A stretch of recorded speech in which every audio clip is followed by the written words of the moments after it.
Oggi su Vicenza città vengono consegnate per la prima volta nei supermercati. Questo continuerà anche da lunedì finché arriveremo a esaurimento delle mascherine stesse.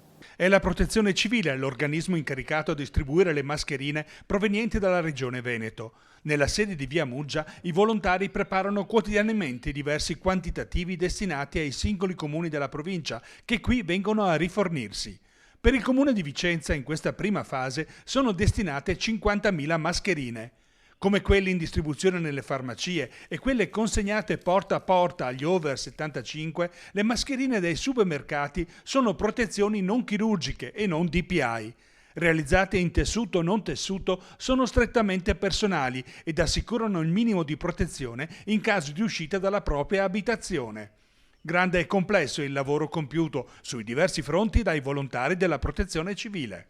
Come provincia, come sala operativa, abbiamo attivato tra volontari che stanno lavorando sul territorio e volontari che fanno il pre-triage presso gli ospedali 1687 volontari. 80 volontari che si sono turnati, che hanno fatto sala operativa provinciale. Abbiamo movimentato 379 mezzi e in tutto, tra attivazioni varie, 202 organizzazioni di volontariato e protezione civile.